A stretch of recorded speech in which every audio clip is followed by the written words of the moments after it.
Who's ready for a story time about messages from beyond? I've been wanting to make this video for a while because it was a message I received from my maternal grandmother, who was like a second mom to me, back in July of last year, about 2 weeks before my mom passed away. Sorry if I seem a little low energy, by the way. It's just been a really long week. I've been struggling with a cold, and as you know, I sold my mom's house and was working through a lot of emotions on that. It was a rough week. So I caught up on some rest last night, and I'm ready to share the story just because it feels like now's the time. So recap. My mom had me at a very young age. She got pregnant when she was 18, had me at 19, and my dad wasn't in the picture. He basically cheated on my mom when she was pregnant, and she was left to her own devices to raise me, and so we lived with my grandmother. During that time, my mom put herself through college, got herself a job, and started saving up money for the house that I showed you that we just sold. So as I was growing up, my grandmother was like a second mom to me. She was my other parent. And she used to take me places all the time in the summer because she worked for a university in Wisconsin, and the same university my mom went to. And so she had the summers off, which was perfect because, hello, I needed childcare. And she would take me to the beach. She would take me to the mall, to the museums. Like, we would go literally everywhere. And this woman didn't drive. We walked. We took the bus. We were all over town. So she was like my bestie. So fast forward, when I was all within a year's time, when I was 17, my dad passed away. And about a year after that my maternal grandmother passed away. So 2 major losses in my life at a pretty young age, and 2 parental figures, essentially. So I'm no stranger to loss. So as I've been going through this process with losing my mom, I've been going through old pictures and just seeing pictures of my grandma and all of the pictures my grandma stored. So it's like I'm really truly grieving my grandmother for the first time, along with my mother. Because my mom had all these pictures and everything. She was the baby of the family and the only surviving daughter, and she had everything. I digress. So before my mother passed away, I was going to spend a day with my girlfriend. She was coming over for the day. I don't even remember what we had planned, but we had planned on going to a local estate sale warehouse type place here in the Milwaukee area. She was kind of behind on time, and I was like, dang, I really wanted to go to that place. Like, I'm going to go by myself just because I just was like itching to go thrift. So let me back up for a bit.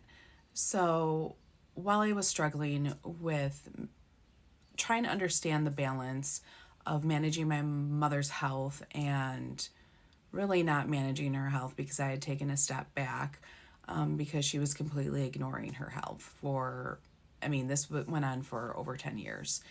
And it was really taking a toll on me. And I was really suffering in my own mental health and my physical health because of it. So I had to separate myself from her. So while I was going through that healing journey, I'm working with my spiritual coaches and mentors that I've worked with for years. They're phenomenal. And I had a reading done, and my grandmother came through and basically offered to ask to give me a sign when I knew it was going to be my mother's time to pass on, which my mentor said that this normally doesn't happen. They normally don't do that, And I think it was just because of all the inner turmoil that I was feeling, the tug of, I need to support my mom, I need to be there for her, but I also need to protect my well-being as well.